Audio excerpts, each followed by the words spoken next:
This season of This Headache Journey is sponsored by gammaCore non-invasive vagus nerve stimulator, the drug-free solution for migraine and cluster headache. gammaCore is the first and only FDA-cleared non-invasive device to treat and prevent multiple types of headache pain via the vagus nerve. It's small, handheld, and portable for quick and easy treatments whenever and wherever needed. gammaCore is safe, effective, and easy to use. Learn more at gammacore.com. That's GAMMA core.com.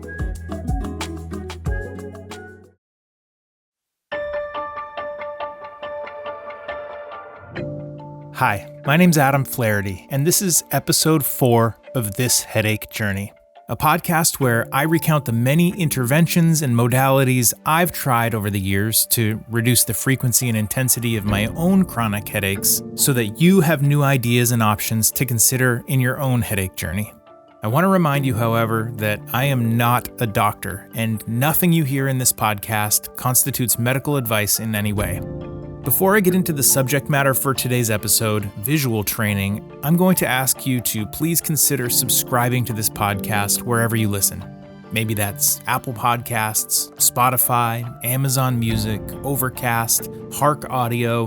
Wherever it is, please do follow along and consider leaving a short review so others know that you're finding this helpful. Also, if you have a friend or colleague who experiences chronic headaches or migraine, consider texting this episode to them.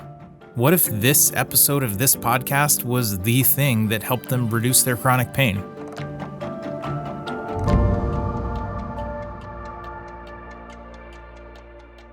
Over the past 15 years, I feel like I've tried everything, and I'm assuming you feel the same way. Around 6 or 7 years ago, at my routine annual eye exam, I got some surprising information. Now, nobody likes having that super bright light shining into their pupil or that little wisp of pressurized air blown at their cornea, but at this appointment, my doctor wanted to do a test using a new piece of equipment to them.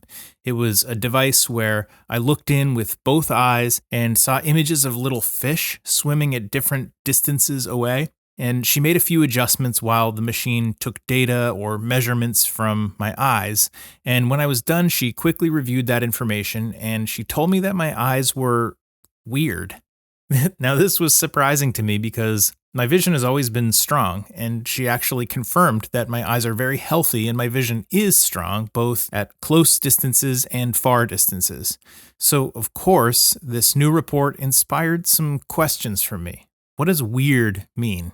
She explained that despite my vision being strong at different focal points, my eyes have to work extra hard to refocus between them. So in other words, if I'm looking at something 25 or 30 feet away, and then someone holds up something only a few feet from my face, my eyes exert more effort to refocus between those two things than most people's eyes do. She referred me to Dr. Amy Pruszenski, who is also an optometrist, but offers visual training. Some people call her the eyeball coach. Dr. Amy reviewed the reports from my optometrist practice, and she took plenty of time to just sit with me and to explain what was actually going on with my eyes, the connection between the eyes and the brain, and why this extra work that my eyes have to do on an ongoing basis could be contributing to my chronic headaches. I left that first appointment with Dr. Amy with a prescription for glasses, which I had never worn before, and a number of different vision exercises to improve my refocusing ability. And we'll speak a little more about those exercises with Dr. Amy a bit later in the episode. I ended up seeing Dr. Amy 2 or 3 more times, doing some different exercises in her office and more at home, and I still have an annual optometrist appointment, and that doctor still annually comments on my weird eyes. To be clear, this doesn't offend me whatsoever. And also, I'm still a full-time glasses wearer. This seems like a good time to introduce you to Dr. Amy and learn more about the relationship between the eyes, the brain, and chronic pain.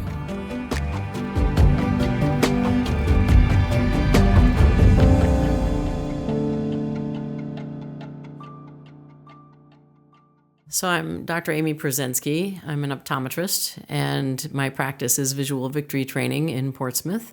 I became passionate about vision therapy because I had a lazy eye as a kid.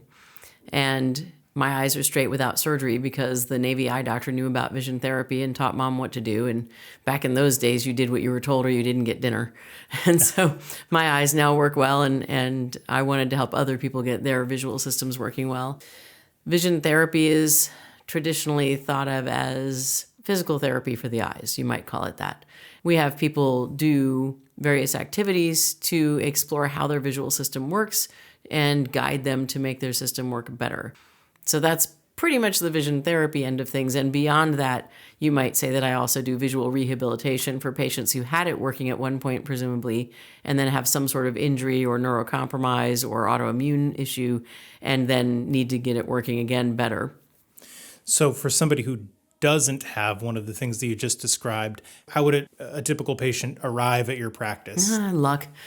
So is this typically a referral from another optometrist, or are people coming to you directly?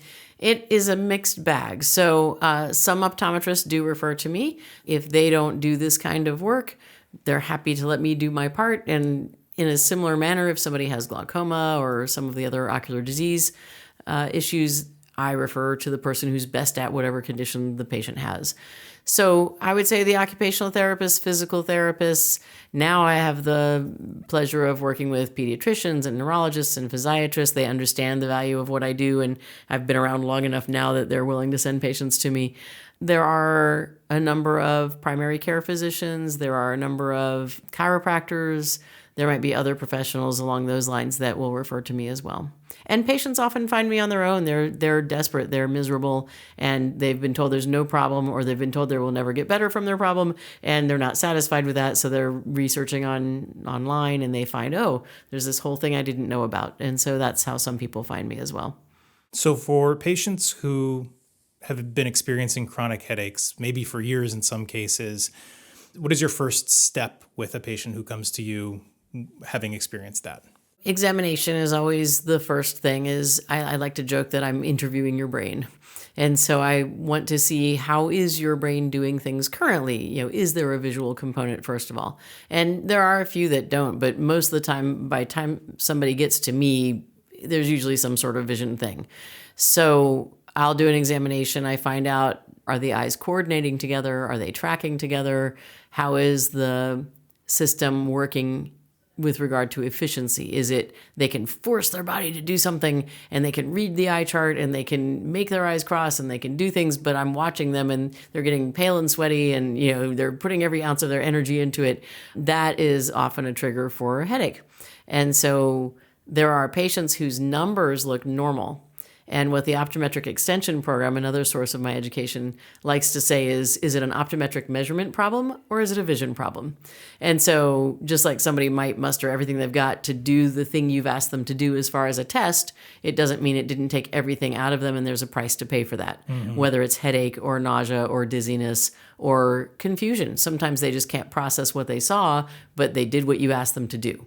I think of headaches and any pain in the body is your brain's way of communicating with you of, hello, we have a problem. And unfortunately, our brain can't just call us and tell us in English what's happening and what it wants. And so there are some ocular disease things that can be causing headaches, and we always want to rule out the life-threatening, scary stuff first, right? There are times when the headache is a stroke, for example. There are times when the headache might be related to thyroid disease. It might be migraine. There are many, many, many types of headaches out there. And always, always the first thing is make sure your patient's not going to die. So let's rule out the scary stuff first. There have been very few in my situation that I end up sending to the ER right away in this practice, because this is more of a tertiary care practice where people have already ruled out the scary stuff and are sending to me for the functional part. But in my primary eye care practice, the first rule is always, make sure they're not going to die. There are medical things that can cause the headaches, but once we've ruled all that part out, then for me, the fun part is figuring out, okay, where is the issue? And I'm not always successful at finding the problem, and I'm not always the hero, but as long as I can get someone to the hero, that usually makes me happy. So there are certainly cases where I'm not the one that holds the key, but I'm helping find a clue that leads us in the right direction. So what are some common things that you see with patients who do have chronic headaches when you get into examining their eyes and their vision? The common things that we're seeing these days in particular is the computer vision syndrome, for example. I like to call it computer coma. We tend to stare at the computer. We're not blinking enough. We've got blue light. We've got the screen flickering. And so sometimes something as simple as changing the refresh rate of the computer can be calming or helpful. Sometimes it's a matter of getting a glare screen to put over your computer screen and reduce the glare from the screen. Sometimes it's a matter of special glasses with an anti-reflective coating. I do caution about the blue light lenses that are out. We're finding that the blue light lenses were really meant to reduce the amount of blue light exposure later in the day after dark because, in our artificial society, we're up all hours of the night and we're getting all this stimulation. And in natural circumstances, we get a lot of blue light in the morning, which wakes us up and arouses our brain and gets us active. And then later in the day, we get less blue light and we can calm down and go to sleep. And so what some of the studies are showing, for example, is we expect about 50% of the U.S. population to be nearsighted by the year 2050. And I think part of that is because sometimes we put babies on the iPad because it keeps them happy and quiet, but it's not really the best developmental thing to do. And so a lot of these babies are becoming more nearsighted. And as they've been doing studies to determine what are the triggers of making the nearsightedness happen and make it get worse faster, they're finding that the patients who do lots of reading outdoors compared to indoors get less nearsighted than the indoor people, even if it's the same amount of time. And so part of it, we think, is stimulation of the peripheral vision, and part of it might be blue light exposure. And so the people who wear the blue light lenses all day also are not getting the normal diurnal curve where we're expecting to get some blue during the day. And I think that's also not serving us well. And so what I often have recommended is if you're going to be doing computer work later in the day, sure, put on your blue light lenses. But you might want to have a separate pair of computer glasses during the day that allow you to have some of the healthy blue light that you need. The other thing that we talk about is binocular vision dysfunction. So we need to bring our eyes in and change focus to see up close. And so whether you overcross or if you undercross or you're simply not getting your eyes to track along the line and jump down to the beginning of the next line well, those are binocular vision dysfunctions that can also trigger headaches. Those are the two most common that I see. There are people who are on the far end of that spectrum where in addition to just not aiming together, one eye's parked off to the side. It might be crossed or it might be out toward your ear like mine was. And that's a more extreme version of that problem. And for me, it served me well. It was obvious, like, oh, your eyes aren't working together. And so I got the care I needed even 51 years ago. Shifting to talk about my own case for a minute here, it sounds like my issue was somewhere in the middle where it is a case of my distance vision is quite good, my closer vision is quite good, but it's the refocusing at different depths that is a challenge for me. Is that accurate to what you see in my notes? Kind of. So when I met you, your uncorrected visual acuity was 2015 in the distance, which is superhuman. That's even better than, quote, normal. I'm superhuman. Wow. So, okay. That's it. So, and so your acuity, the clarity part of your vision was great. And that was also for up close. We measured it 2020. I just don't have a 2015 line on the near chart. Mm-hmm. Your main issue that I found was your eyes were not coordinating either in the distance or up close. So you weren't quite getting your eyes straight enough for the distance, and you weren't aiming together up close. You were overshooting. You were overcrossing. But you weren't cross-eyed. It's not like people would look at you and say, oh, you're cross-eyed. Your eye's in toward your nose. It just was off a little bit. So cosmetically, it looked great, but your eyes were not quite working together, and that's what we worked to address.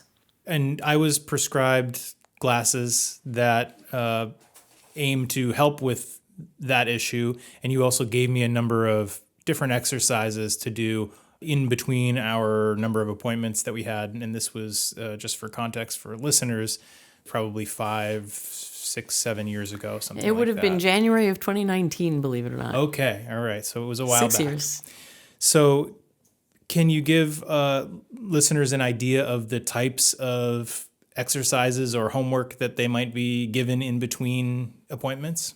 Yes, if it's okay, I'd like to talk about the whole treatment plan there. So we think of glasses in a very simple way. It's like focusing a slide projector screen on for a projector and can you see the eye chart? And that's one little piece of vision. The clarity part of your vision is less than 10%. You may have heard of your macula, or macular degeneration is something we hear about a lot these days. 94% of your retina is the where is it, when is it part of vision that we never talk about. And that's the part I can influence using light on your retina, because the retina is actually part of your nervous system. It's not just a slide projector screen. And so the lenses I prescribe often will have a particular prescription of clarity, or a prism, or a tint, or I might block some light from your retina to help your brain get the visual skills working better earlier. So it's like giving you a leg up. It should take less time if I give you a bit of help. And then the exercises, we learn vision to start with. Do you know how old we are to get 20/20 vision? Usually not until 5 years old at the earliest. Wow. So we're born about 2200. So you're pretty much good for your mom's face when you're nursing. Okay. And then if you think about it, babies have big blocks, big toys, big things. And then as you get school age, it gets smaller and smaller and smaller and smaller.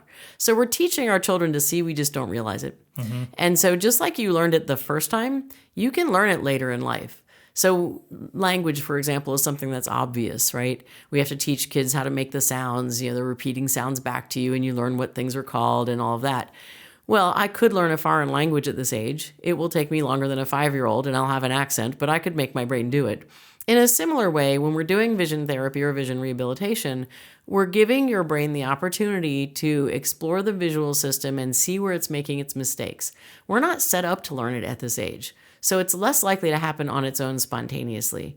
Whereas if I show you an activity and part of the feedback is, oh, that's not where I thought it was, your brain will recalibrate its map of the world, and then you will be more likely to aim your eyes where you want to because you know where you're trying to aim it. For people who do come to you with chronic headaches, do you see a high success rate after going through the process of training? Yes, often. Like I say, I'm not perfect, but I'm pretty good. And what happens is sometimes it's a bumpy road. So there are times we might flare the headaches first as they're going through their learning curve.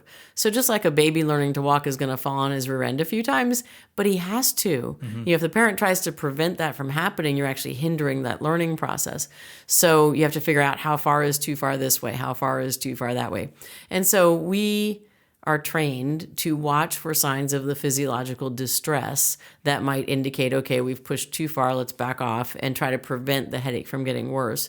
But as you might know, some people have a delayed reaction. So they feel okay while we're working with them, but then an hour later the headache hits, or their nausea, or whatever else they're experiencing. So we try to get very good about preventing the headache from flaring, but it doesn't always happen. And once we get the system working more efficiently, the headaches often do just go away. Now, I can't cure migraines, but I certainly can reduce vision as a trigger for a migraine. And so there are many patients who still have migraines, but they're much fewer, they're less bad, it's not as often, that kind of thing. So can we talk a little more specifically about what the treatment can look like, what types of things you might prescribe? So often lenses are part of the deal. Sometimes prisms are part of the deal. A prism is a special lens that bends the light a certain way, so I can move light on the retina. And there are cells called intrinsically photosensitive retinal ganglion cells connected to our limbic system, our endocrine system. There are at least 70 different parts of your brain involved in creating your illusion of vision and integrating it with the other senses. And so we can directly influence that. So one thing we might do from the very beginning is reorient the person. Is your perception of where things are correct? And if not, let's give you the feedback so you can correct it and make it more calibrated again. And so they might be looking at a target on a wall and they're aware of side targets and they have to try to touch it with a stick or with their hand. And then they look over and see how far off their aim was. And then they try it a few times and usually fairly quickly it gets more accurate and then they can move the target farther and farther out. And so that's one of the basic activities that we might have someone do to get reoriented. And many times once they get reoriented, they don't need to practice crossing and uncrossing their eyes. There's a tool called a Brock string developed by Frederick Brock, and a lot of people jump to that. And, it's a great tool. And I was guilty of this 15 years ago, for my brain injury patients in particular. Oh, you have trouble crossing your eyes and bringing them in for up close. Let's practice crossing the eyes. But you're treating the symptom, not the cause. Okay. And so sometimes by getting that grounding, that where am I, where is it, am I being accurate? Now I know where I'm trying to put my eyes. I put my eyes right on it. I don't need to worry about it. I can bring my eyes right in. And so my job is getting down to the root cause of, okay, why is this happening? And I've had a few patients where it's a systemic issue, like, oh, we really need to deal with this infection you have, or we really need to deal with whatever. And I'll have other people come on board on the team. And that's where, for example, chiropractic might be a helpful team member. Nutrition is a helpful team member. Sleep is an important part. So if we're not getting sleep, we're not building memories, we're not doing our repairs, basically. If we're not getting the right nutrition, we're not getting building blocks for our brain to make new pathways. And we might be eating food that causes inflammation, which basically interferes with the signal that the brain is trying to give to the rest of the body. So there are other team members that need to be involved. And that's where, if we figure out what the root cause is, we have a better chance of success for the patient. Most people are familiar with the term LASIK surgery for correcting vision. Are there surgeries that can be done to affect somebody's ability to refocus on things at different depths? Is there a surgery that will help you be a better batter in baseball? So your equipment may be good. I love this analogy. It's taken me 30 years to figure this out. It's like you have the fanciest Ferrari or truck, whatever your flavor is, in the driveway, and you're jerking around the block, and you're stalling out. And I still drive a stick shift, so many of your listeners may not understand this reference. But it may be the driver that's the problem. And so the equipment may be good. And it may be just a matter of learning how to use that equipment better that needs to happen. And so to my knowledge, in most of my cases, surgery is not the answer. And in fact, it can actually make things worse. So I've had people who were cross-eyed who ended up wall-eyed, or they have one eye now aiming up slightly. That's an even worse problem. So I'm not anti-surgery. There are times surgery is absolutely the right thing to do. But for many cases, it's more of a functional issue. And if we teach the person how to get it functioning, then they do better. What would you say to somebody who's tried many different modalities and is discouraged that nothing has helped to reduce their headaches? Well, all I can say is if it were me, I wouldn't give up. It's one of those things where I suffered migraines, for example, and I found a naturopath who essentially, in my mind, cured my migraines. Now, for me, I modify my diet to control it. And if I misbehave, then the migraines come back. So I'm not really cured, but I have learned how to manage it. And so I think that if you've tried a bunch of different stuff, one of the limitations we have in our evidence-based medicine world is there are things that have gotten results for people, but there hasn't been a study that was funded. And so one of the challenges is it doesn't mean that what they're doing isn't great. It just means they didn't win the grant money. And then there are other things that get studied and have a grant and they do this big published thing, but they may not have asked the right question. And that's a whole different discussion. So one of the things that frustrates me as well in our Western medicine world is we try to treat everybody the same. And so they did a study, for example, of do bifocals help, with some of these problems. But the problem was in the study, they gave every single patient a plus 250 add. It's a strong amount of power. And just like I might have a different dosage of high blood pressure medicine than somebody else is going to need, we may not all need the same lens. I mean, that's like saying I could wear your glasses and you could wear mine. It's like, no, we need different lenses. And so I would say take heart that there are people out here like me who will not rest, that we keep learning more and doing more, until we can get every patient better. And I understand that's an unrealistic expectation, but it drives me to always seek more. And as far as headaches go, there are some things that I thought I would mention to you that seem to be coming down the pike that have been getting some good results for patients. So I don't know if you're familiar with compression boots or compression socks. I'm familiar with the concept of them, but not as it pertains to headaches. Typically, people think of them for blood clots, right? And so it helps with vascular circulation and getting the blood to go where it needs to go and oxygen to go where it needs to go. And I have found in recent studies that the compression boots actually seem to be helping with headaches. And so I think it depends on why you're having your headaches. It doesn't work for every patient, but we at this office actually give people a chance to try them out for free sometimes. It just depends on what the circumstances are. And so compression boots are one thing that have been helpful for some people and aren't outrageous outrageously expensive.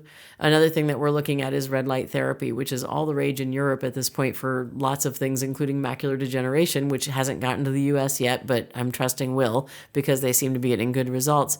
But red light therapy may also be something they're looking at for headaches. Vagus nerve stimulation is another thing that we're talking about a lot. And so we do offer vibration here where you can gargle. There are different ways you can stimulate your vagus nerve, but we do have some Z-Vibe, for example, is a little device that vibrates that the athletic trainers use for tight muscles and stuff. But I find that if it seems to follow the acupressure points, sometimes the palms of the hands, sometimes the bottom of the foot, sometimes the middle of the forehead, top of head, behind the ear, different spots, you put this vibration and sometimes you can't tolerate it. And other spots you may find, oh my gosh, that ramps it down. And so we, again, have an opportunity to have patients experiment with it during an office visit and see if any of these tools might be something that they respond to, and then they might consider purchasing their own. Not from us. I'm not trying to sell things. It was more a matter of patients weren't having an opportunity to try it without buying it first, and this just allows us to explore what might work for a given patient. Well, thanks for giving us some new ideas to look into. Definitely, I've got some research ahead of me now. I'm sure this is extremely individual, but can you give any sort of frame of reference for how many appointments or for how many months or years somebody might expect to come and see you if they're experiencing headaches? And it's an individual thing, and a lot depends on the patient. So I've learned that not everybody is as consistent with practicing what they're supposed to practice. And, it's just like learning baseball or violin. If you don't practice, you probably won't get better. And there are times I'll switch to more of a compensatory strategy where, okay, I might lean more on the lenses or something else that's more passive for a patient who won't be actively pursuing it. On the other hand, I've got some patients who are too aggressive, and then they end up making their headaches worse because they do what I tell them 10 times more than I said to do it, and now they're back in bed for 2 days. So I've learned to try to gauge the personality and rein it in there as well. Once somebody's in with me, though, we can do home-based programs. If you're motivated and you have the discipline to make yourself do it, we can do work with my vision therapists. And the studies there will often say, depending on what the cause of the problem is, it could be anywhere from 12 weeks to 36 weeks of training where you come in once a week, work with the trainer, and then they give you stuff to practice at home, and you come back and forth. And we do follow-up visits about every 12 weeks because the neuroscience community tells us that's enough time to get some brain pathways forming. If you wanted a resource for finding a doctor like me, there are a few out there. So the College of Optometrists and Vision Development just changed their name to Optometric Vision Development and Rehabilitation, but the old website still works. And they have a doctor locator if you scroll down to the bottom of their homepage. The other resource that's really good for brain injury or autoimmune disease, other aspects like that, which often have headaches associated, is noravisionrehab.org. And they also have a doctor locator, and there will be some overlap. Many of us do both, but sometimes somebody's really hardcore into the injury. So if you've had a car accident or fell on the ice, or if you have Ehlers-Danlos syndrome, if you have Lyme disease, if you have long COVID, those doctors are a little bit more hardcore into that kind of condition. Okay, and I'll make sure to add those two URLs into the episode notes, along with your URL, which is visualvictorytraining.com, where listeners can go to learn more about Dr. Amy and your practice. And I just want to thank you so much for making time for this. I personally really appreciate it, and I know that our listeners will get so much value from this conversation. So thank you. Thank you so much for this work. I think it's important that patients have hope and know where they can go for resources.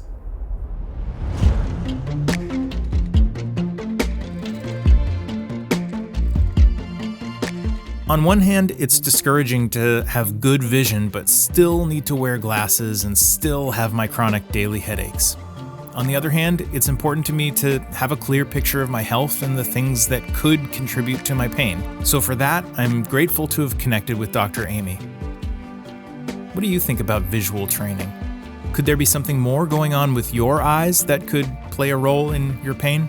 I'd love to hear your thoughts on it. Please consider sharing that in a review of this episode on Apple Podcasts or wherever you listen, or you can email me directly at adam@moderndadhood.com. And once again, this would be a great time to text this episode to someone you know who suffers from chronic headaches or migraine just like we do. Even though visual training wasn't the magical unicorn that cured my headaches, it could be for you, or it could be for someone you know. In the next episode, we'll explore vagus nerve stimulation as a way of combating the frequency and intensity of chronic headaches and migraine. I want to thank gammaCore non-invasive vagus nerve stimulator for sponsoring this first season of This Headache Journey. I want to thank Dr. Amy Pruszenski for the wonderful educational chat. And I want to thank you for joining me on this headache journey.